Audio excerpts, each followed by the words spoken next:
So since it's summer knitting season, I mean, what better way to start than with a scarf? Hi, hello, my name is Allie. I'm an independent graphic designer and writer coming to you from just outside Toronto. And this is my channel where I talk about what I'm knitting, how it's going, and what it's costing me. And today I have a surprising amount to me, maybe not by other people's standards, but for me, a surprising amount of summer knitting that has already taken place, been checked off the list, and a couple of new whips that have been cast on, which if you've been here a while, if you know me, it might mean that you know that that kind of means something went awry, because two whips is not really my style, so we will get there. Anyway, as for my mug and tea of the day, this mug is from Imp in a Sweater. They also do some really cute fiber arts themed mugs, so highly recommend the Ceramicist in particular if you're in the market for some cute handmade mugs. And today I am just drinking Twinings Earl Grey. We are low maintenance today. As for what I'm wearing today, this is my Fausta bralette slash that I made into a whole top from Low Key Bowl Knit. This pattern is only inclusive up to a 56-inch bust, which is not my favorite. However, it is super customizable in terms of the cup size because you're actually measuring your underbust and working that separate from your bust size in the pattern. So really great and customizable up to a 56-inch bust. I finished knitting this at the end of summer 2024, so it's kind of had one full summer last summer and it's just starting to hit its stride again this year. Got a tiny bit 2024, so it's only got 16 wears in its lifespan. Not awesome, but not the worst. And this was a $75 project cost, which puts us at a current cost per wear of $4.68 Canadian. And I'm hopeful that this is one that I feel that I still struggle to work into my like everyday wardrobe styling, because I just forget about it because it's a tank top. It stays folded with my knits because I don't want it stretched out, but it's just not where a lot of my other clothes are, the ones that are hanging in my closet that I would reach for on days where I might reach for this. So I'm still kind of working on an out of sight, out of mind problem with, I would say, my summer knits at large. So I think I need to kind of reorg my closet a little and see if I can fix that problem a little bit. But in any case, it's here today. It's super cute. I really love it. Okay, let's talk finished object.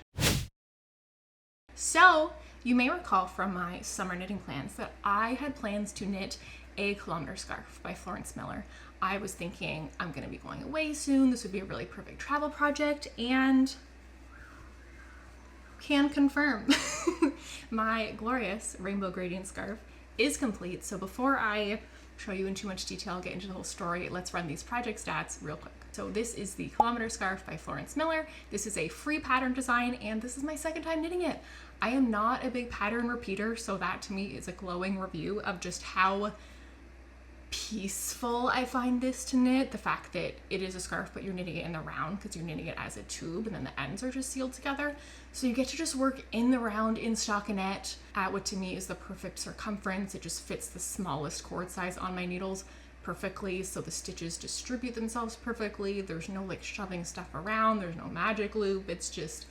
It's a dream when you're busy and you just need something that's really good for on the go. And that's exactly what this has been. So I knit this out of the Blue Brick Rideau Sport base in their Beast Mode size skein. So that was 1,200 yards. It's a 100% superfine merino, and I got it in their Pride colorway, hence the beautiful rainbow gradient that I will get up and show you better in a second. And bonus for me, Blue Brick is Canadian. I was introduced to them first last year at Woolstock Fiber Festival. Their beautiful gradient yarns have sort of been living rent-free in my head ever since, and I was super excited to finally have a project to use one of them for. But as for the cost of this yarn, this was $151.08 Canadian, which also turns out to be the total project cost because, like I said, pattern was free, there were no other costs associated. So I cast this on 3.5mm needles. I believe that I did fudge my stitch count a little because I was knitting this from a sport weight yarn, and the pattern is written, I believe, for DK. So I did, I think, add more stitches to each round in mine. So without further ado, let me get up and show you this thing. Ta-da! Oh my god. Look at it. Look at this gradient. Isn't it so good? Look at it. Look at those transitions. Oh my god. It's so good. This was so much fun to work up, to just watch the color start to shift, which I did anticipate, and also meant that, like, you can see it, so I started at the purple end. The purple end, there's like quite a bit of purple before it really starts to transition. So for a bit I was like, when does it get fun? But then it really did. And once it got going, it just kept going. And I really, this is probably not surprising, really enjoyed knitting this section, the sort of turquoisey transition between the blue and the green. One of my favorite colors. Also really enjoyed, surprising no one, the red-orange section. And the chartreusey section between the green and the yellow. Cuspy color is always my favorite, as established long ago, but reiterated in my last video, if you missed it, about color theory for knitters. If that's a video that you skipped, I totally understand because it's a very different style than what I usually do. But I was so happy by how, like, the feedback that I got on that video was so positive. I was worried that it would kind of be like boring and tedious and it's just me like giving a lecture about something that nobody cares about. But the consensus seems to be that it was really genuinely helpful and also entertaining to watch. So I'm very pleased about that. I'm very proud of that video. So if that is something that you skipped at the time because you're like, this is not the vibe I'm going for, but now you're like, oh, interesting, may I invite you to check that out after this one. Anyway, we have the full color wheel represented in the scarf, which I think is so beautiful and fun and perfect for Pride Month, though that will be over by the time you see this video. But I'm so excited to gift this to my friend. I hope that she likes it. I feel in retrospect, I think that I would have done my rounds a little bit narrower. I don't think I needed it to be quite this wide, and I could have gotten a bit more length out of it. This one is not quite as long as my first Kilometer Scarf that I did, but it did come out measuring, I think this is like 5.5 or almost 6 feet, which is much better than I was concerned about it being toward the end of the project, because when I finished it and measured it before blocking, it was at like 4.5, and I was like, oh, this is really not as long as I thought that it was going to be. Because I was working at a sport weight, I was sort of guessing about yardage and how much length that would give me, right? So it was looking short, and I was concerned, but I did get an extra full foot out of blocking it without even really trying, just as soon as it got wet. And just, if your row gauge is going to change at all in blocking, like even the smallest percent multiplied by this much length really adds up, right? So yeah, I was very pleased to get some extra yardage out of it in blocking. It is like just long enough to kind of do a wraparound and still have the 2 legs at the front. So I feel like this is the shortest that it could have been and still felt like it was really like a functional scarf. I'm also open to the possibilities though, because this is like a completely unsolicited fun gift that, like, maybe she doesn't want a rainbow scarf, but maybe she wants a really cute like table runner during Pride Month. I don't know, right? Like, do with it as you will. I just think that it's a very cute rectangular shaped rainbow object, whatever kind of object she might decide she wants that to be in her life. All right, so to chat process on this one, like I said, this was conceived to be a travel project. I was away for a couple of weeks and can confirm it was the perfect travel project, except for one thing. Let me just show you. Okay, what is this? What am I showing you? Well, this is what these needles are supposed to look like. Do you notice? Do you notice anything on this one? One of them is missing the end of it. So I worked this project on my wooden needles because I was going on an airplane, and I've learned the hard way that sometimes airport security has unpredictable feelings about metal knitting needles, and wooden are just safer. Worked fantastic on the plane. Cut to arrive at our destination. My project is down sitting on the bed. A while later, go to sit down on the bed, put my hand down to brace myself as I go to sit. And what do I feel but a snap beneath my hand and go, no, oh no. And to be honest, my first thought was actually, oh my God, did I just like stab this comforter with my knitting needle? Like, was that sound that I heard the pop of a needle through fabric? Because this is not a thing that I have done, but it is a thing that I feel afraid of happening, and sometimes feel as though I've had some close calls of perhaps puncturing holes in my couch. And this is just a thing that I worry about and try to protect against. So that was my first thought when I heard the sound. And then I looked down and I was like, ugh! And I was extremely concerned when I first saw what had happened, because I'm going, this is the beginning of being away for 2 weeks, and I just broke my knitting needle. I am not going to be able to knit for 2 weeks. And I did sort of investigate, is this a thing that I could like super glue it back to the base? Because it snapped right where the metal base is, right, that connects it to the cord. But because it's wood, the way that the fiber sort of splintered, I could not find the way that it fit back together, that like the fibers all lined up properly, the way that you usually kind of like ceramics break, right? You can always kind of find where they like fit together perfectly like a puzzle piece. this was not happening. So I was like, oh my God, I'm not gonna be able to knit for 2 weeks. I have a whole plane ride home. Like, I'm gonna be so mad. And then about 15 minutes later, I went, oh my God, because I had brought a second set of needles, not in the correct size, but I had brought a second set of needles in case I found that the size that I started the project on was wrong. I thought there was a chance I might need to downsize my needles. So I had brought the smaller size, my 3.25 millimeters, which is not the size that I wanted to knit this on. And at that point I was like, I can't switch needle size now because I've knit like this much of it on the plane. So if I switch needle size now, it's gonna like taper in a weird way. I would have to restart, and like, okay, that would probably be better than not knitting for 2 weeks, but it would suck. But then I remembered, wait a minute, you're knitting this in the round. If you have other needles that are too small, you can just make that your left needle, because only your right needle size matters when you're knitting the round. And then my crisis was resolved. But for a few minutes there, I was really concerned.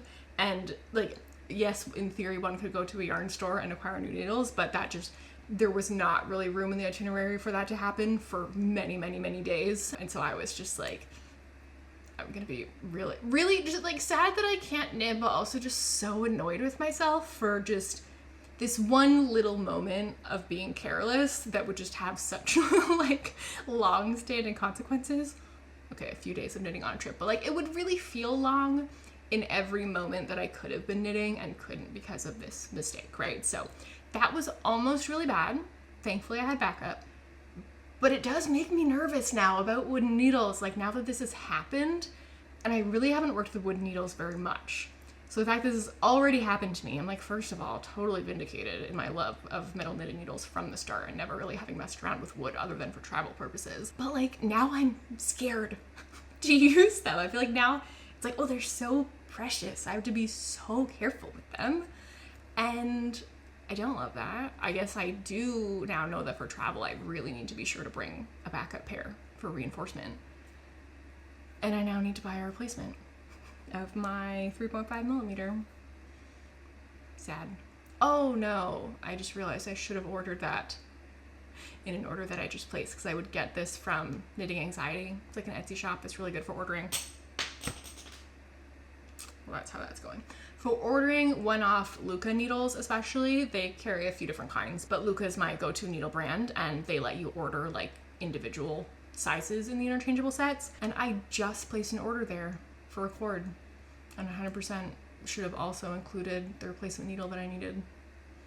That was really good planning. Anyway, life goes on. Oh, I also wanted to mention, in context of I could have probably made this a little bit narrower and gotten it longer, I think that when I measured it finish, the width ended up being about an inch wider than I was measuring at the beginning, like where I was basing, do I have the right number of cast on stitches on? I'd sort of like knit a few inches, then was measuring. I feel like there seems to be a consistent thing in my knitting where anytime I try to measure gauge at the beginning of a project, it just always ends up being tighter there than further on, which I think is probably some combination of like a cast on edge kind of pulling things closer together, but also probably my tension just loosening up a little bit as I sort of get into the flow of a project and I'm not so like trying to get it started.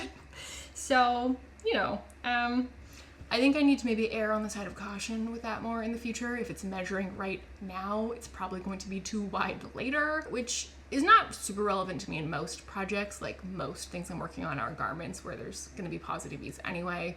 An inch extra positive ease, fine. But I've just run into it twice now recently with the muscle burr hat that I just knit, and also this scarf. And also, in retrospect, I think the first muscle burr that I knit also ended up fitting properly, but it did just measure bigger than it was originally supposed to. So this is something that I kind of need to just like keep an eye on, I think, when I am working on projects where I'm relying on like measuring from the project itself and not like a swatch.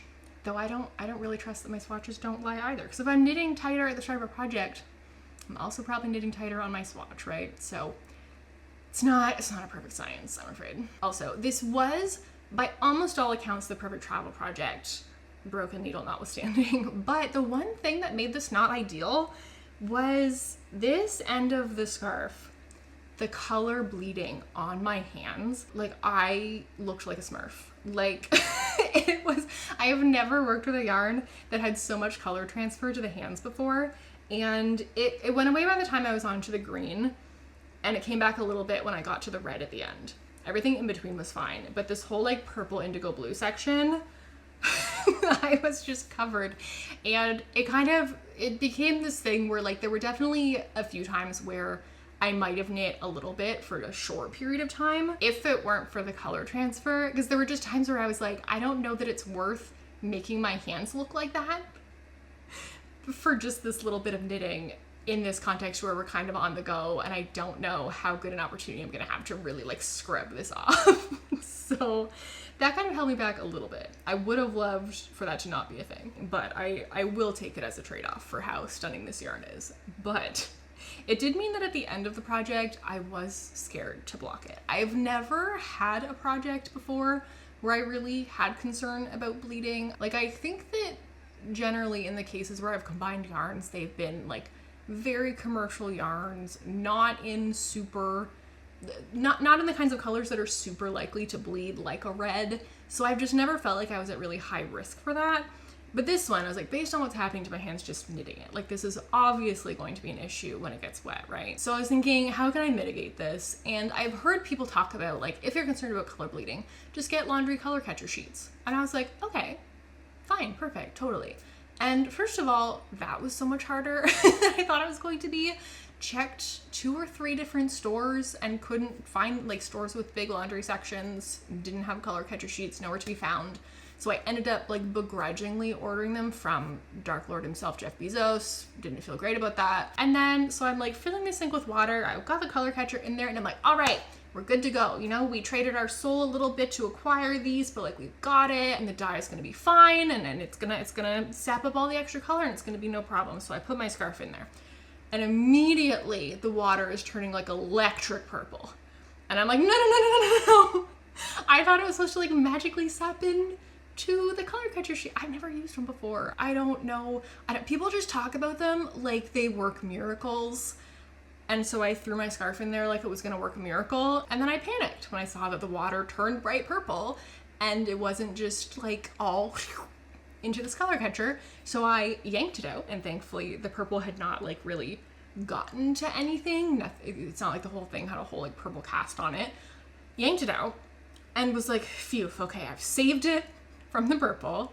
And so I sort of started feeding in like the purple end and, you know, kind of trying to squish all the dye out of that I could. And you know, watching the color catcher sheet gradually turn purple, but not with remotely the sort of urgency that I think that I expected it to, that I would have needed it to, for it to really do what I wanted it to do.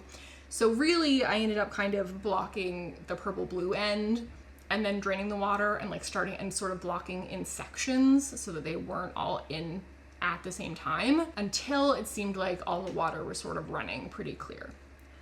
But in doing that, and in my focus on keeping the purple blue end away from everything else, I realized that I guess I wasn't being careful enough with the red end, which if you recall is the only other part that got any on my hands. And apparently it came into contact with the green section, which I'm pleased actually that it looks much better dry than it did wet. But if you look closely, there are some red splotches in the green section from where it touched. Is it on the other side also? A little bit you can see. And because red and green are complementary colors, if you saw my color theory video, it means that it doesn't really look red there so much as it just looks like a weird neutral little like brown. So red and green like cancel each other out into a neutral. But so like I can see it there because I know that it's there and I'm upset that it's there. But I feel like, I hope that it's a level where like if you didn't know that it was there, you wouldn't notice. If I was holding it over there and you could tell from over there, don't tell me. I don't need to know that. But this was really my first encounter with the fear and the risks of color bleeding. Which also, it's so tough in a case like this because I don't know how you could possibly avoid it. Like I've heard people say, if you're really worried about color bleeding, like wash your yarn before you knit with it. But in a case where it's all integrating in one skein, you couldn't do that anyway. So I don't really think there's much I could have done differently, other than just keeping the whole thing dry to begin with and really just blocking it like one color at a time until I got all the excess dye out. But yeah, so that was a bit of an adventure. on the blocking front, more so than I would have loved for it to be, but I am very satisfied with how this turned out. Also, on the length front though, I think I really was expecting it to turn out longer than it did, because it just felt like toward this end of things that each color was kind of taking up a pretty significant amount of length. And I feel like the further that it goes down the gradient, kind of the closer together the colors start to come. And it's hard to like measure that precisely because it kind of depends exactly what you're counting as a color. Like, I'm not sure exactly how it was planned in terms of like, is this just a blend from purple to blue, or is there actually indigo? Like, is there a third color in the middle? And so that maybe makes the purple blue section feel extra long because indigo is so close to the two, right? Like, most people, when you're naming colors, like nobody's naming indigo, even though in the Roy G. Biv of the rainbow that we learned, like the prism rainbow, it's in there. But it's just so close to the other two that I feel like it makes this section feel quite long. Whereas we go from green to its polar opposite of red in like roughly the same amount of distance, like a little bit more, but not a lot. So as I was working this up, I was kind of like, oh, this is gonna be like a really nice long scarf. That's so wonderful. And toward this end, I was like, oh, we're running out of yarn pretty fast. It was also funny working on this because the ball of yarn, this 1,200 yard ball cake, really, was just so massive. It was like bigger than my head. And anyone who saw it was just like, oh my God, that's enormous. Like, that was just like the unanimous response to it. So it was also funny to see it like shrink down as it went along and be like, oh, now it's just like a big cake instead of a massive one. Oh, now it's like a normal cake. Oh my God, now it's actually small. Like, I can't believe it's this small based on how it started. You know, it was entertaining. It's fun to have a massive cake. Also, forgot to mention, this one happened almost entirely on that trip. I finished it like the day after I got home. So in all, I finished this in, I think it was like 13 days. And for a sportway project that long, like it's a lot of knitting, but I also had plane rides where I should have been sleeping but couldn't sleep very well because I was on a plane, so mostly I knit. So there were sort of some like knitting all-nighters in that way. So it was a lot of knitting in a very short period of time, and I enjoyed every second of it. Also, now with this one done, that means that between this and the Musselburgh hat that I knit for my friend Amy, I am now 2/3 through my like trio of friend gifts that I'm trying to make for my like group of 3 friends. So we're getting there. And the last outstanding item in that category is actually the first whip that I'm going to show you today. Now, I need you to prepare yourself for this whip and how impressive it is. We have a handful of rows, and as you may have guessed, this is the whip which has been paused and is the reason for the second whip that I need to show you, because oh, by the way, this is my Charm City Unicorn stitch marker that Heather and Shayla very kindly sent to me. It's super cute. And before I tell you what our current status is, why this is currently paused, let's talk about what it's supposed to be. Let's give you a visual. This is the Cat Cowl by Brianna Arlene. It's so cute. I'm so excited for mine to look like that. We're just not there yet. This pattern costs $8 US or about $11.50 Canadian, though Brianna was nice enough to gift me a copy for free, and then I did a giveaway in my last video for me to gift someone else the pattern. It's so nice to get the pattern for free, but also like I want to support you. So we paid it forward, and then Brianna also very kindly gifted a bonus giveaway copy to a second person. So I'm excited to be kind of doing this as a little like mini knit along with those of you who won the pattern, and also anyone else who wants to pick up a copy for yourself. Unfortunately, my start to the knit along is a little slow. As for what I'm knitting this out of, the first is some yarn that I got in a D-stash from my friend Amy, who I knit the Musselburgh for. This is from Ginger Twist Studio. This is their Yakety Yak base in the colorway Midnight Tinkerbell. This is a 4-ply fingering weight, I believe superwash merino, 60% superwash merino, 20% yak, 20% silk. And it's really pretty, like purpley blue variegated. And I'm combining it with some good old Saint Oscar Sunday in the colorway, where's your nondescript number? In the colorway 5012. There it is. So together, very cute, purpley, bluey, lilac-y color combination that is super not my color combination, but super the recipient's. And while it's not something that I would wear a lot of, I do find it super fun to work up, and I want to get back to it. So this I ordered from Galt House of Yarn. I ordered 2 of these. This was free because of the D-stash, and I have a little bit more of this too. I have almost a second skein of it. So in total, my yarn cost was $19.78. About 3 something of that was the shipping, which puts my current project cost, including the pattern, the like I didn't pay for my copy of the pattern, but I paid for someone else's. I'm just gonna lump it together at $30 Canadian. So this is a super cute stranded colorwork cat cowl design that is knit very similar actually to the Kilometer Scarf. You're knitting it in a tube, but this one you give it a twist before you then stitch the ends together. So it's a cowl with sort of like Mobius strip twist in the middle. And in terms of my needle size, that brings us to what went wrong here. So I had mentioned a couple videos ago that I had acquired a set of smaller needles, that my interchangeable set only goes down to 3.25, and I've been wanting to cast this on, and I've just found that basically everything I've ever knit at a fingering weight, I've kind of ended up feeling like, I kind of wish that this was on slightly smaller needles. The fabric's a little bit more open than I think I would ideally like it to be. And going into this one, I was like, you know what? I feel like it's time to get separate, smaller needles. In part because it's stranded color work, so I really want the stitches to feel nice and tight so that they create sort of a cohesive image and to not be sort of distracted by being able to see little bits of the floats in behind and things like that. So that was my thinking. I went ahead and ordered those needles. The needles arrived and I realized, oh, I don't actually have cords that are compatible with this because it's too small for the main cords. I need to order special mini cords. And when I expressed that in the video, I had several people saying, honestly, like, I think you should try just starting it with your 3.25s because with color work, people tend to knit tighter, and like, I don't think you're gonna need smaller needles at all. It'll be way too dense actually if you knit these on the 2.5s that you ordered. And I was like, okay, I mean, I guess that makes sense. I usually am a tight knitter. I can't remember which needle size the pattern tells you to use. This is in part complicated by the fact that the pattern is written for, I want to say sport weight, and I'm knitting this at a fingering weight because I wanted to use the stash yarn. So I am modifying the gauge a little bit anyway. And I was like, okay, well, if I'm still having to order this cord anyway, these people might be right. You know, I'll just start with what I've got, and like, it sounds like it'll probably actually be fine. And I don't feel like it was fine.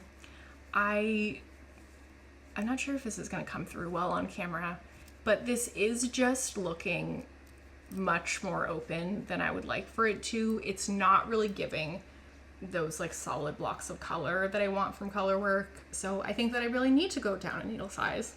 Problem is that because I did not trust my gut, I'm now waiting on mail for a cord that I could have had weeks ago if I had just trusted what I thought that I needed, and I did not. So I had to shelve this simply because I do not have the tools that I need to fix it with. I'm hoping that will come in the mail soon, but in the meantime, I've had to shelve this quite prematurely.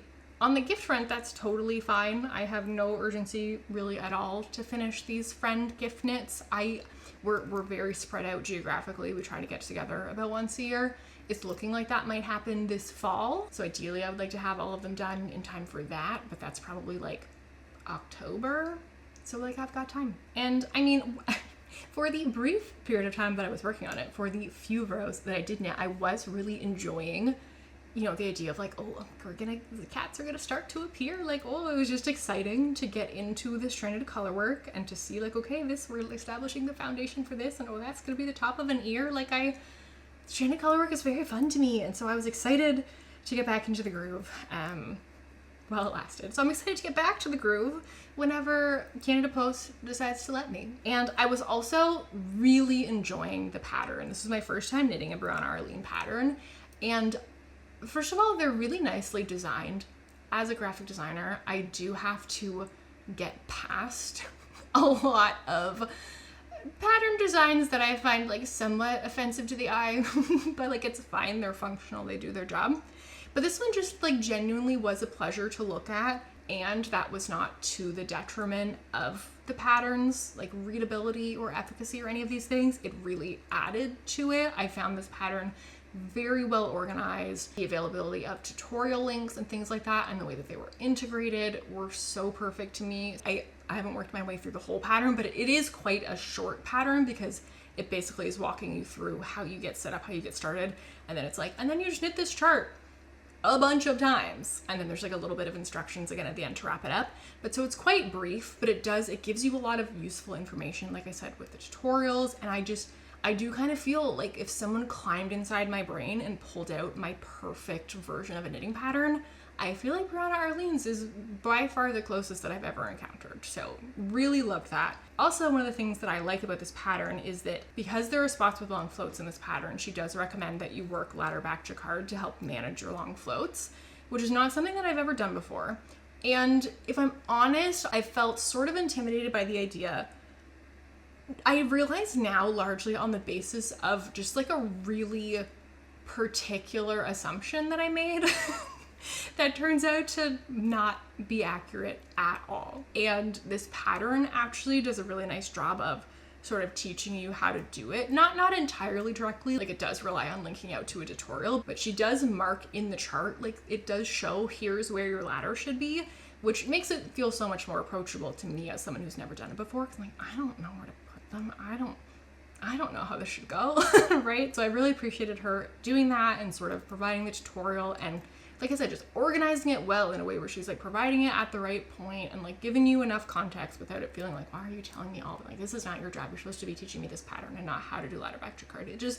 I felt like it was done really well. And when I watched said tutorial about how to do ladder back jacquard, I went, oh, because in my head, I realize every time that I have heard ladder back jacquard, I have heard ladder back essentially as a verb, the way that, you know, if you like mess up a stitch and you might choose to drop it off your needle and then like drop it down the ladder rungs, as we often call them, right? And then like fix whatever was wrong and ladder your way back up, ladder back, right? So I realized that every time I have heard ladder back jacquard, I have been thinking about, oh, it must be something about having to like drop a stitch down and like pull it back up. And that seemed annoying and tedious to me. That sounded like something that wouldn't be enjoyable to work on. And it would feel really annoying, like something that's like a lot of work to accomplish like a relatively small thing. That was my assumption that I made about ladder back jacquard. My discovery now, in actually having done my teeny tiny bit of ladder back jacquard, that little bit is the ladder back. Noun. It's a noun. The ladder on the back. You're not laddering back, you're making a ladder on the back. So really, like this is not going to be a tutorial on ladder back jacquard. You should watch a real one. But just for anyone who has the same misconception that I had, let me just free you of it and tell you that essentially all ladder back jacquard is you are just like adding in a secret stitch that just based on like where you have your yarn at the front or the back before you do it, it just ends up hiding on the back of your work like this. You just end up having this like, this is so hard to show when it's so small, but you just end up having this little column of stitches on your purl side. That it's literally just an extra stitch on your needles that you just work by like moving your yarn a certain way. You're not laddering back down and having to pick back up or anything like that. It's just an extra stitch. It's so much more simple than I thought that it was. So if you've also been living in fear of ladder back jacquard, there you go. So yeah, this is where we're at with the cat cowl. You know, it could be better. I'm excited for it to be better when those needles come in the mail and I can come back to this. And like TBD if I will pause the next thing that I'm going to show you to get to this first. It'll probably depend on where I am in that when the new cord arrives and how I feel like my priorities shake out from there. But I really want to do some stranded color work. And I just need the right needles to do it. Okay, our next order of business, my thing that I cast on when that hit the fan, is my storm sweater. It's finally hit the needles. This has been in how many seasonal knitting plans? This has been like a year in the making.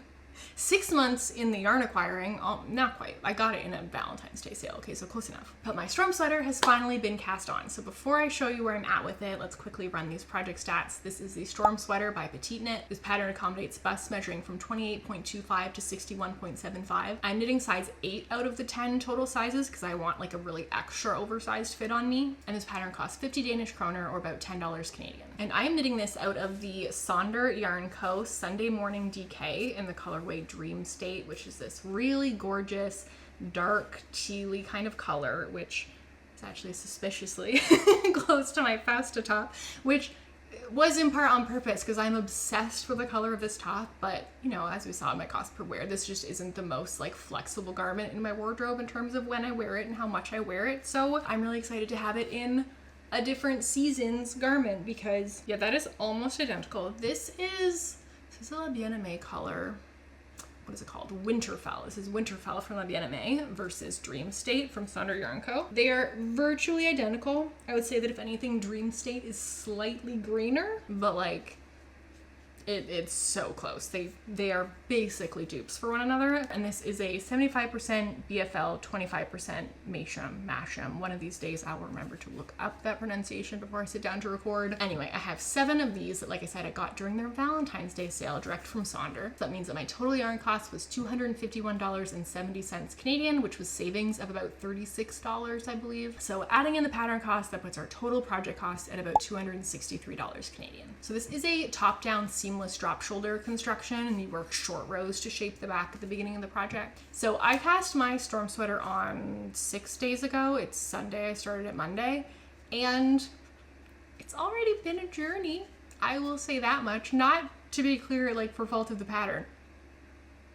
One of the reasons, actually, we'll get back to that. The first one, not the pattern's fault at all, but let me show you where we're Let me show you where we're starting from. But first of all, this is what I have left of the first skein of yarn. So we're almost in the first one, though as a result of the various events I'm going to tell you about, there is kind of a pile of miscellaneous scrap yarn also, where no particular one is super substantial, but added together, I fear there is a world where at the end of this project, I am like wet splicing a lot of scraps together to get like a little bit of extra yardage. But hopefully it doesn't come to that. And in the meantime, here's what I now have. So this is about to join the 2 front pieces. Like the very next thing that I have to do is cast on the stitches for the neck that joins the 2 front pieces. So I have the back of the shoulders are what you start with. Like I said, you work that with short rows to get the sort of like trapezoid shape at the top here. And then you do some increases down into where the armhole is going to be. And then you pick up stitches along those trapezoid top edges and cast on for your fronts, right? So that's where I've gotten, which feels, I mean, honestly, God, there's so many dog hairs in this. But so this honestly feels much more substantial than it was feeling yesterday. I did a lot of knitting yesterday and also a decent amount this morning.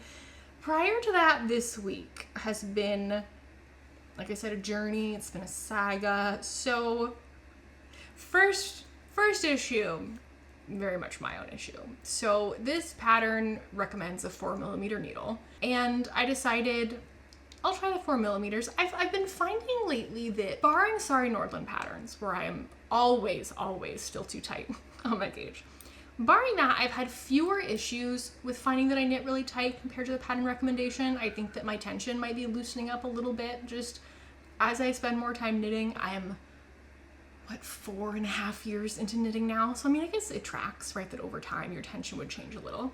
So I was like, you know what, I'm gonna start with the 4mm. And listen, the back is starting relatively narrow and then builds out. Like, do I really need to do a swatch? Like, that back piece is basically a swatch. Like, let me just start with that, and because then if it's right, then I can just keep going, and only if it's wrong do I then have to start again, and it's not that different from having knit a separate swatch. Like, sure, we'll do that. And I do still stand by that logic. I did come out on the losing end of it. I knit up that trapezoid panel, and as I was knitting, I was kind of like, is this looking too open? I don't know if I love this fabric. And also, in my defense, part of the reason that I didn't care to do a swatch is that, like, there is a chart that the pattern recommends of, like, use this texture pattern for your swatch, but I don't know. In a pattern where you're using so many different texture things, I'm like, I don't feel like one little gauge swatch is really going to be representative of my gauge anyway.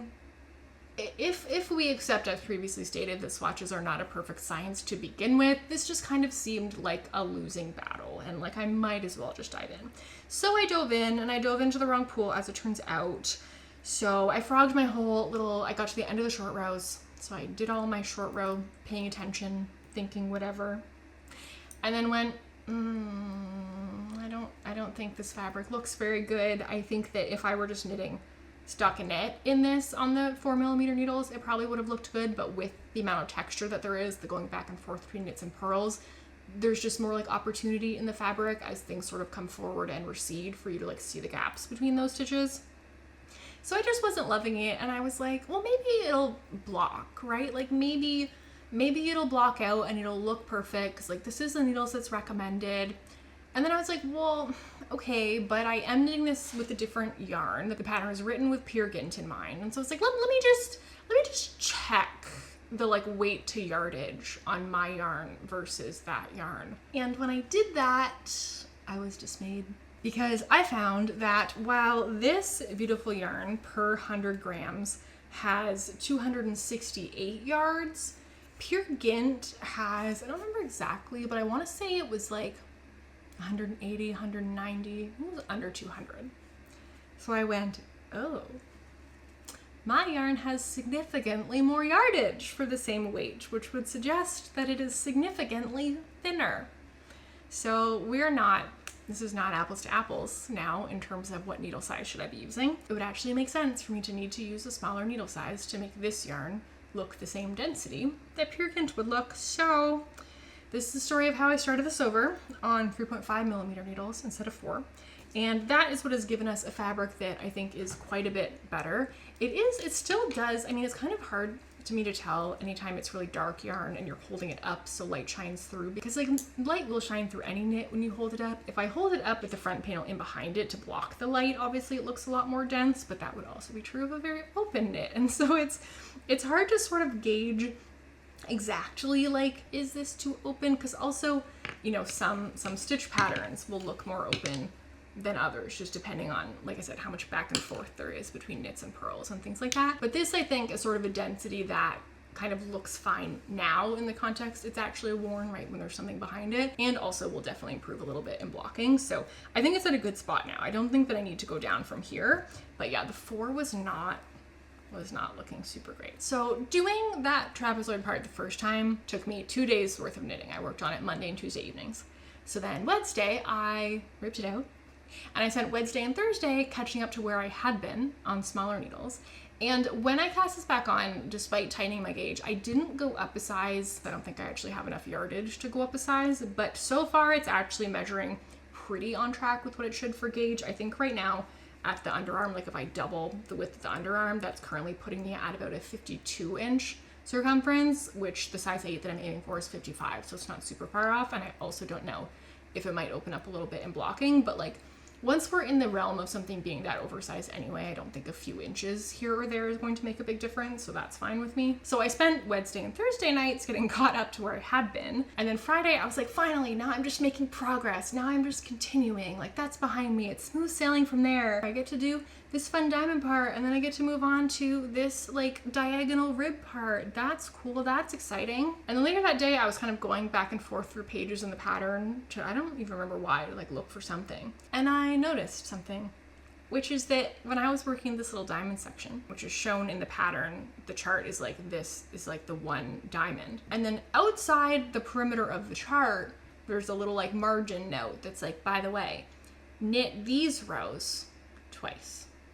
So you should have 2 diamonds stacked on top of each other. Guess who had the chart zoomed in to just the chart? Did not see that note. Only knit 1 diamond. And what's annoying is that I do remember, like when I first was starting on the chart, I was looking at the whole page and I did see that note. I did read that note. And I was like, okay, yeah, that's a thing that I'm gonna have to pay attention to. But then as I was working, I was like, okay, time to like zoom in on this chart so I can really see it. Out of sight, out of mind strikes again. So by the time I realized that, I had gotten to the end of this diagonal rib section, and I was like, I've spent the last 4 days working on the same thing twice. I can't bring myself to rip out the progress, the actual progress that I finally just made, to redo that again also. I can't do it. And I have done sweater surgery before, but not in quite a while, because when I had done it, it took so long. And I was like, based on how long this takes and how much less fun it is to me than just knitting, it would have to be like quite a bit of fabric for it to seem worth it to me to do that instead of to just re-knit it, because re-knitting is annoying, but at least it's still knitting, and I enjoy the knitting a lot more than I enjoy like picking up stitches and grafting, right? It's very different. So usually I would prefer to just re-knit. That's usually what I do. But in this case, because I had just frogged at the beginning of it, I was like, I can't rip everything in this whole project out and restart it. I can't do that for every step of this project. And I also was kind of wondering, I mean, it was still only the back panel, right? So I wasn't having to do the full circumference of the sweater. And I was kind of thinking, I mean, I haven't done sweater surgery in a really long time. Maybe it's possible that I'll be faster at it now. I have a lot more practice with Kitchener stitch. Maybe it'll be fine. And even if it takes the same amount of time, I think while usually I prefer to re-knit, right now I just spiritually can't take that idea. So we're gonna do it. And it happened to also fall at a good place in the pattern. Like at this point after the diagonal rib, it does have you breaking the yarn anyway. So it wasn't like interrupting flow. It wasn't breaking the yarn when I wouldn't otherwise need to. I was gonna have to put this part on a cord anyway. So it was like, okay, that's all happening either way. This seems like the time to go in and do sweater surgery. Even if I were ripping back, I'd still have to put in the one lifeline to get it to stop my unraveling in the right place.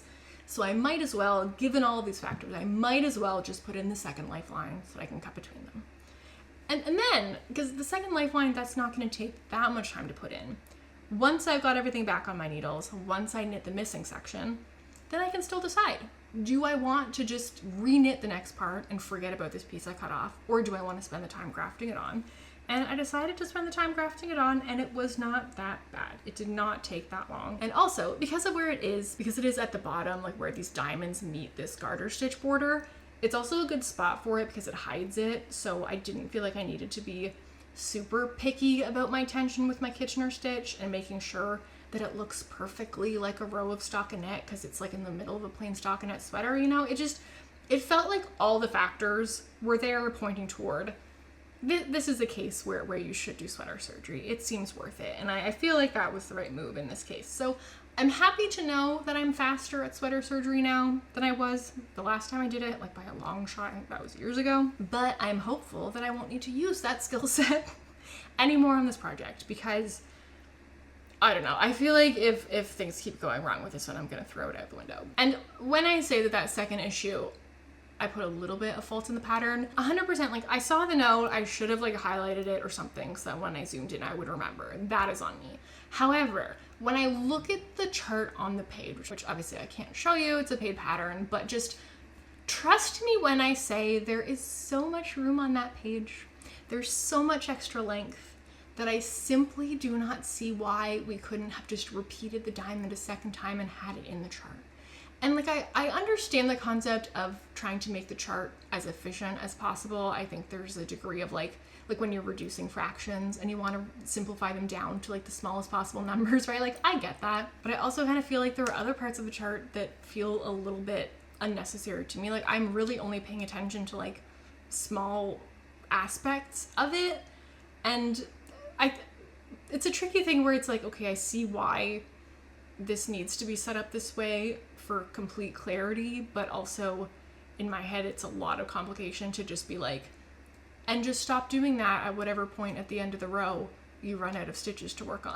Right? Like I see why that's there, but to me when I'm working it feels unnecessary, whereas by comparison it would have been really helpful to like see these diamonds. The chart wouldn't have had to get any smaller, nothing would have had to move. There's just blank page under the bottom of that chart. It's just blank. It just could have those diamonds there. And like maybe if someone was printing it out, they would be like, this is bigger than I need it to be because I don't need this extra diamond. I don't know. I don't love now repeat this again in patterns in general. Most of the time I feel like you can't really avoid it. Like either that or you're writing the most redundant instructions in the world. But I just don't love it because I would rather be able to just follow line by line and be like, done, done, done. Not like, oh, sort of done, but I have to go back and done again. Okay, and done again. Like, it's just not as good to me for like tracking, but I see why that's the best way to do it. And this chart is just super to not feel like the best way to do it. I don't know. So, you know, your mileage may vary, but yeah, I got busted on that one. But since I fixed that, it has been smooth sailing. So since then I have picked up and knit the two front shoulder panels thus far without incident. And despite the fact that I had to, fix and restart many various things, it does still feel like since yesterday and today I've been working on it with those issues out of the way, it does feel like it's working up at a really satisfying pace, again, off the heels of my book club cardigan, which I loved and enjoyed working on, but was just slow. It does feel like the progress is actually adding up on this at a considerable pace, and especially considering that I'm knitting like a larger size of this, like the finished measurements are going to be larger than my book club cardigan, it still feels like it's coming together faster. The one thing that's interesting about this one is it's easy in that, like, row by row, you're only ever really doing like knits and purls, like that's where all of the texture comes from. So it's much simpler and like faster to work a row than with, say, the cables in the book club cardigan. At the same time though, I have been much more chained to the pattern working on this, because there's just a lot more like this row is this and this row is this and this row is this, and sort of having to pay attention in this very row by row way that I think is going to level out a little bit once it's joined under the arms, because there won't be like increases and decreases to contend with anymore. But it has just been, it's been one where it's been really like just chill TV watching at home, but at the same time being glad that I'm at home working on it. Like, I don't feel like this is one that would be easy to take somewhere and be like carrying on a conversation or really engaging with whatever I'm doing like out in the world, while sort of following my spot in the pattern, if that makes sense. So I feel like the journey on this one has been a little too convoluted thus far for me to really give an opinion on whether I'm enjoying this pattern. Because like most of this has not been issues with the pattern, right? It's just like weird like mishaps that I'm having. But the mishaps make it hard to kind of separate the experience of the pattern itself from that. So the jury's kind of still out for me on like, do I enjoy working on this pattern as much as I feel like other people really enjoy this pattern. I've heard a lot about how sort of potato chippy it is and people really love working on it, and I'm excited to explore getting to that point with it because I don't feel like I've quite been allowed to get there just yet. However, I will say, just sitting there knitting on this, I am just constantly admiring the color of it. Especially, I really love the color of it, like with my nail color. So when I'm just sitting there, like holding up my needles and this project is on them, I'm just like, it's so good. It just looks so good. Should I see if I can actually like put this on a little bit? Can you see it? Can you see the vision? Is it there? I'm excited about this one. And now one more knitting related thing before we get into off the needles. So aka Nora Knits recently released her ESO scarf, and she was so nice as to send me a copy. And now I am not really a big triangle scarf girl. I've not gotten on the train. I also, sometimes I get really distracted with new trends and the way that they are so clearly to me. Like now being like in my 30s, I've lived long enough to see fashion cycle over the usually like 20-year cycle, but now it's just coming closer and closer together. But I've seen things cycle enough that I notice when things happen like the triangle scarf. The triangle scarf feels to me like when flared leggings started happening and all of my fellow millennials were like, you mean yoga pants? Like, I can't quite get past shawls being rebranded as triangle scarves. And like, I get it. There's a certain association, I think, with shawls being a sort of, quote, old lady, not intended for me derogatorily, but I do think this sort of broader cultural association is sort of like, that's not for like cool people. And so I feel like triangle scarf has arisen as a way to bring it back without the baggage of that label, and that's very funny and silly to me. But anyway, shawls are back, and Nora has designed a really beautiful one with this really cute little cable detail along the edge. And like I said, not a big triangle scarf / shawl girl, so I don't really think that I'll be casting this on, but I was very curious to check out the pattern since she was so kind as to give it to me. And I know that she's been thinking a lot about pattern design lately. She's one of my favorite channels to watch, and she was working on a cardigan design at the end of the year. That was sort of her Christmas sweater that she's planning to make a like less Christmassy version of as just a standard pattern. It has some really gorgeous cabling stuff on like a saddle shoulder.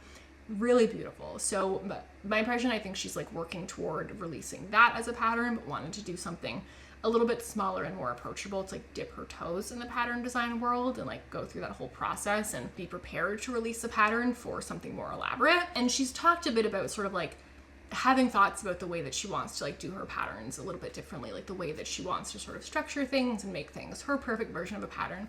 So I was really curious to just look at the pattern, and even though in my controversial knitting opinions recently I said I don't read a pattern, this was really the only time that I was like, let me like read this pattern because I'm curious just what the deal is with it, right? So I was looking through it, and it did make me really excited for her future patterns, ones that are for garments that are a little bit more up my personal alley, because I really like what she's doing. I think that she's doing some interesting organizational things. I think there are always going to be people who don't like it when something that sort of has an established format that people are used to gets done a little bit differently. And it's, to be clear, it's not like wild. She's not doing anything like totally out of control or that someone who follows a normal pattern wouldn't be familiar with. It's just sort of like small, clever adjustments to me that allow it to flow in a really nice way. She includes lots of really smart information. Like there's a whole table of like all of the different sample versions that there are photos of in the pattern listing. Like here's what that yarn was, here's what that yardage was, here's what final measurements that produced, because it is a gaugeless pattern. So she's really good about helping you see like, this is what it took to make this version, and this is what it took to make that version. So it feels much less like you kind of have to be willing to accept whatever you get based on the yarn that you choose and the quantity that you have. So it just felt really thoughtful. So I'm excited to see how that ends up translating to future garment designs that she may create. So I will be following her future pattern design career with great interest. And yes, Hannah Louise Poston is in my head when I say that. If you know, you know. All right, now let's get into some off the needles, which is probably gonna be a hefty one because it's been a while. On the watching front, Survivor season 50, was a ride. I feel like in recent history, Survivor's a little bit hit and miss. Like there have been 50 seasons of the show. And like, it just kind of depends on the cast. Like some seasons just end up unfolding in a more like flat, kind of consistent, predictable way. And then others end up being like totally off the wall. And those are like the interesting ones. And season 50, I was really concerned, honestly, when the premise was like, it's all fan voted. Because I do find a lot of the times with reality TV, we don't know what we want really. Like I feel like most people say when they watch reality TV, I wish there would be less manufactured drama. Like this is, and I feel like we overestimate ourselves in this regard. We watch shows with less manufactured drama and we're bored. And I kind of worried that this was going to be that, where people were going to vote for things that they thought that they wanted, and the mechanics wouldn't work well. And like game design is the whole thing. Actually, Good Yarn Bad Knits did a fantastic video about game design as it pertains to the show Game of Wool, because her career is in game design. So just that's such a great intro if game design is not a thing you know anything about, just to have a sense of like the considerations and like play testing goes into it. Like you have to test out games to see if they work, and like how you might need to tweak different mechanisms to balance things and make sure that there's a good mix of like chance and skill and all of these things as factors. So I just really worried that the fan voted thing would make it a disaster. And it was not a disaster. It was wonderful. They brought back so many fun players, and everyone is just playing like balls to the wall. These people have money. They're fine. So they're not making decisions from a place of like, my family needs this. And like Rick Devens, seeing Rick Devens and Christian Hubicki meet. I have never been so delighted by this show, ever. They were both favorites of mine on their respective seasons. They're both sort of like dorky, rambly dudes who like, you know, just nerd with a heart of gold. Christian Hubicki's, hey Jeff, can I tell you a story? If that means anything to you. Seeing them come together and immediately become this like power alliance of just these two little dorks who are just so delighted in each other. I'm like, oh my God, I want to be part of this friendship. I want to be in this group. We would have been buddies in high school. And it was just, I just love them. Seeing them love each other as much as I loved them was so good. However, I feel like the actual best part of that season was seeing Jeff participate in one of the challenges. You can see this season brought me such joy. To see Jeff try to like hold up that stupid bucket and watch everyone else use his own lines against him. You gotta dig, Jeff. You gotta dig deep. and his reactions to them using himself against, oh, it was gold. Down to the live finale where all-time live finale mess up from Jeff Probst was hilarious to me. Like, the good news is he has 50 seasons under his belt, so it's not like he's gonna get fired for it. So it's just funny. It was so bad. Like, Jeff, after all of this time, he got too comfy. It's okay. I still love him. All right, this now brings us to books, which it's been like 2 months since we've done one of these. And apparently I've been doing some good reading the last couple months. So we've got a lot to get into. First of all, you may recall 2 or 3 months ago at this point, I was discussing my perfect magical new morning routine where I was like reading a little bit of these 2 books to kind of get myself in like a creative and like a bookish mindset before working on my writing a bit in the mornings. And the first book I need to tell you about was the first one of those. First thing I would read every morning was a little bit of this Shakespeare and Company History of the Rag and Bone Bookshop of the Heart. And I finished this probably a month and a half ago at this point. I'm still devastated that I'm not reading this every morning. I don't remember how much I talked about this when I talked about that routine initially. I think I did a little bit, but just, I thought this was going to be kind of dry, honestly. Like, I love Shakespeare and Company in Paris. It is such a gorgeous store, and it does have some like fun lore around it with like, oh, like artists can like stay here and whatever just in exchange for working in the bookshop. Like, it has a cool story. I suspected I would enjoy like having read it, but then it might be a bit of a slog. What a joy it was to wake up every morning at 6:30 a.m. I would wake up and I wouldn't even be mad because I would be like, I get to go sit and I get to hang out with George in his bookshop. George and his like democratic socialist utopian ideals that he channeled into a bookstore and managed to like live so well according to his beliefs, and like how far he managed to get while doing that, and also a very clear picture of what it cost him personally. And there's like stories of various people who stayed there at various parts of the shop's history. It's a beautiful book. Also, I do think that I showed this last time, just very gorgeously designed. And like, if you are a bookworm, if you love bookstores, if you have been told that your beliefs are too idealistic and can't hold up to the real world and such things could never actually work, this is a good book for you. I highly recommend. The problem is I don't think it's easy to get. It was published by the store itself, Shakespeare and Company, and it's currently out of stock on their website. So secondhand, I think, is your best bet. I don't know if they're going to restock it, but I genuinely am still sad that I don't get to read this ever. And like, I could reread it, it just wouldn't be the same. You know, it's like you can never recapture the feeling of reading something for the first time. And that morning routine has continued, but it has not felt as magical since I finished this book. So like 7 out of 5 stars. Genuinely love this one. The other book that I was reading as part of that same morning routine is Kurt Vonnegut's Pity the Reader.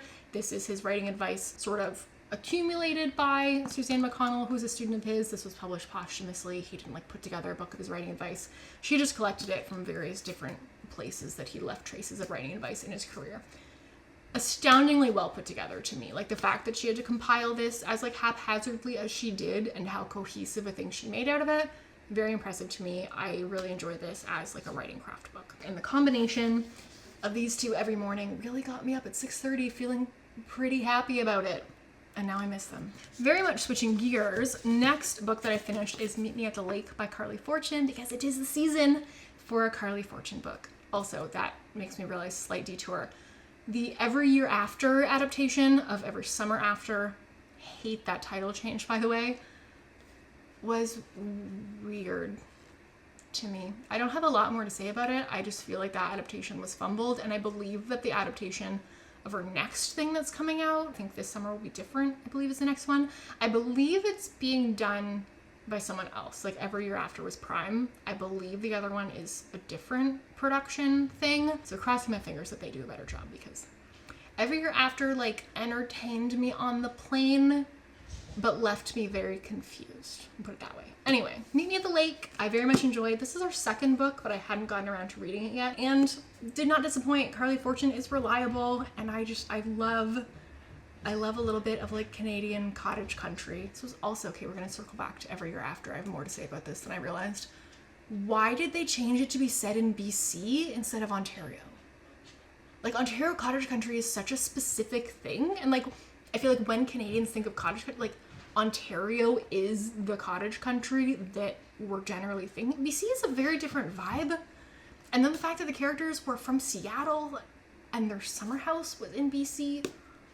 Who is buying a summer home across an international border? Who's not like a gajillion? Like, I feel like the tax implications of that are complicated. Like, why would I don't understand why anyone would do that. Anyway, just logistically, it seems like a weird choice to me that no one would actually make. Like, I imagine they shot in BC because there's a lot of like filming tax incentives to shoot in BC, but why didn't they just say it was Ontario?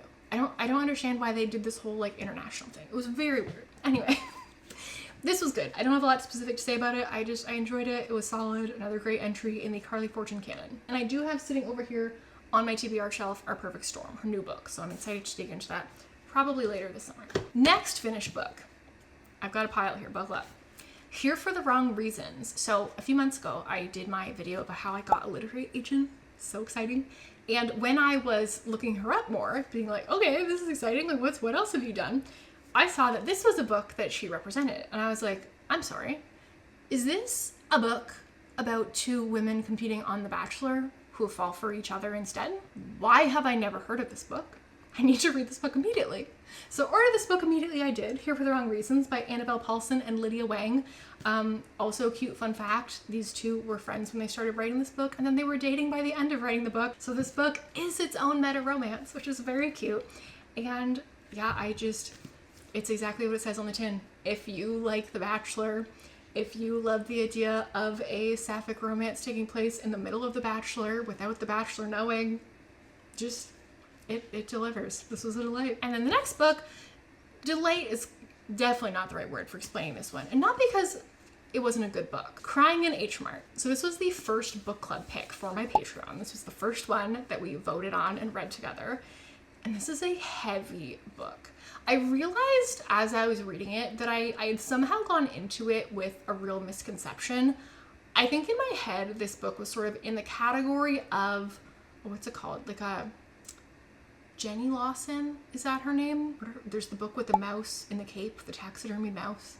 Anyway, in my head, this is going to be a book about some very serious and very dark things, but addressed very much through a lens of like humor and levity and the sort of contrast between like the tone and the subject matter. No, this book is as like sad and somber as that title sounds, which I was not expecting. And now I don't know where I got that impression from. I don't know why I thought that, but so I was not super prepared for the tone. But like basically everyone who's read this book, the other thing that I had actually absorbed from the zeitgeist that was actually accurate was that the book is very much about how food ties into the author's relationship with her dead mother, who she's crying about in H Mart. And also her relationship to her cultural identity as a Korean American and as one whose mom was her only Korean parent and is now gone. And so she feels she sort of lost this tether to her culture, and the food that her mom would make is sort of a way that she can try to kind of get a hold of that a little bit more again. So very much a foodie kind of book, and also very much a grief book, very much a sad book, but very much a good book. Like I felt like she did a really good job of sort of painting the relationship with her mother, and it's a very complicated, like very love-hate, very up and down kind of relationship through the lens of food, and that very much like connecting all the way through as a thread that helps you to understand their whole dynamic, also because of the way that her mom would use food as sort of like an act of love and things like that, right? So I feel like it executed on the premise really, really well. It was just so heavy that it's hard for me to be like, I loved it, because it was just like, it was heavy, but it was very well done for what it is. And I think that particularly if it's something that would be relatable to you, and if you're at a part of your grieving process where you're not trying to avoid this kind of story, but where you feel like it would actually be helpful to you to read something relatable, I think this would do a really excellent job. And then my final finished book of late is The Wedding People by Alison Esbach, which is the second Patreon book club pick. This is what we were reading in June, and I had to ration myself on this book. I brought this on the aforementioned 2-week trip, and a few days in, I was like, gotta slow down. You can't keep reading at this rate. Usually the last few years, like since I've been knitting, I've been bringing a book on a trip, but maybe getting like halfway through it. Like I just have not been reading a lot on trips. Usually if I have downtime on a trip these days, I've been spending most of it knitting. In part, I did some reading this while knitting that scarf because the scarf was so easy, but also I just kept wanting to pick this up. So the premise of this book, trigger warning, mental illness, this woman goes to this like fancy cliffside resort planning to kill herself. And turns out that she's accidentally been allowed to book because it's supposed to be blocked off for a wedding. No one else is supposed to be allowed to book. So she's the one person who's not there for this wedding. And she just sort of gets like whisked up in the wedding festivities, like against her will. And so she doesn't succeed in killing herself that night. And things unfold from there. And it's just, this is a sort of like dark things done in a lighthearted way kind of thing, unlike Crying in H-Mart. And I just found it so readable, so funny, but still like meaningful. And there's something kind of interesting in the way that she writes. She will kind of like, you know, when a book is like narrating events that have happened, you know, you're not seeing everything that happens in the timeline of a book, like scene by scene, dialogue by dialogue. Like parts will get glossed over, right? It'll be like a few weeks passed and this or that, whatever, and it'll sort of summarize. And sometimes she will do that like mid-dialogue, like mid-conversation. She sort of summarizes with a line, like a series of back and forths that just, it just is like very unexpected to me. The first couple of times I was kind of like, did I read something wrong? Is this actually talking about something that happened a different time? But once I was like certain that that was what was going on and she was doing it consistently and on purpose, I really grew to like it because she often in the way that she would summarize the dialogue that had been skipped, it was in this sort of like wry way that was giving a little bit of like a funny commentary on the person who had been saying things. I don't think I'm explaining it very well, but I just found it a fun quirk of her writing. That like sometimes I feel like when something is super readable, it's because the writing itself is actually kind of nondescript and non-special.